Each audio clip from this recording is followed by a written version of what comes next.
Hello सबैजनालाई अनि फेरि पनि आज फेरि पनि अनि हामी चर्च जाँदैछौँ डेकोरेसनको लागि। क्रिसमस नजिक आउँदैछ, त्यसको उपलक्ष्यमा हामी चर्चमा डेकोरेसन गर्न जाँदैछौँ। त्यहाँ के हुँदैछ, के गर्नेछौँ, के डेकोरेसनहरू हामी गर्नेछौँ सबै म देखाउनेछु सबैजनालाई। म र अनि हामी बाबा छोरी जाँदैछौँ चर्चमा डेकोरेसनको लागि। हिजो हुस्सुला थियो, आज घाम लागेको छ, चिसो बढ्दैछ मौसमहरू। तपाईहरू पनि चिसोमा स्वस्थ रहनु होला, चिसोमा न्यानो कपडाहरू लाएर बस्नु होला भन्दै त्यहाँ चर्चमा गएपछि म तपाईँलाई देखाउने छु है त। हस् त चर्चमा आजै भोलिको लागि यहाँ डेकोरेसनहरू हुँदैछ। यो चाहिँ अनि हाम्रो यहाँ गोठ बस्ने ठाउँहरू बनाउँदैछन्। हाम्रो यहाँ फोटो खिच्ने ठाउँ हो यो। यहाँ चाहिँ पर्दा आउँछ पुरै, यहाँ चाहिँ दरीहरू बिछाइन्छ, सब गिफ्टहरू हुन्छ। यो चाहिँ फोटो खिच्ने ठाउँ हो।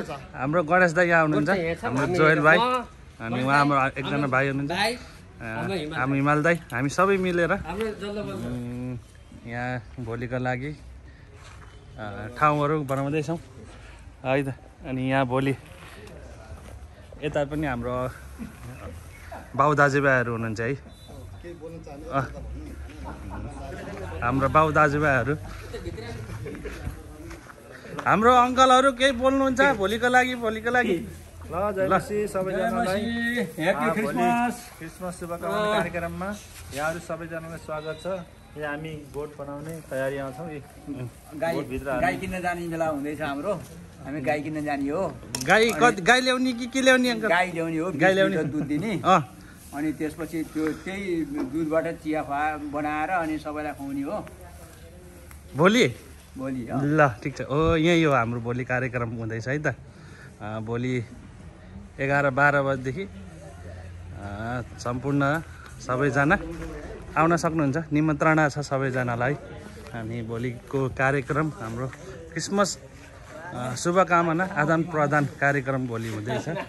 अनि त्यहाँभित्र चाहिँ अनि डेकोरेसनको कामहरू हुँदैछ है त, यताभित्र चर्चमा। अनि हाम्रो जल्दो बल्दो टिमहरू यहाँ सबैजना यहीँ छौँ हामी, सबैजना आउनु होला है त। ल हाम्रो चर्चहरू यही छ। सकेर म चाहिँ अब घरतिर फर्किँदैछु। त्यहाँको कार्यक्रमहरू, त्यहाँको डेकोरेसनहरू सकेर अब घरतिर जाँदैछु। सबैले यो भिडियो लाइक सब्सक्राइब, नयाँ हुन्छ नि सब्सक्राइब, लाइक र अनि बेल बटन दबाइदिनु होला। नयाँ ब्लग हो, साथ सपोर्ट दिनु होला है त सबैजनाले। ओके ल बाई, भोलि भेटौँला।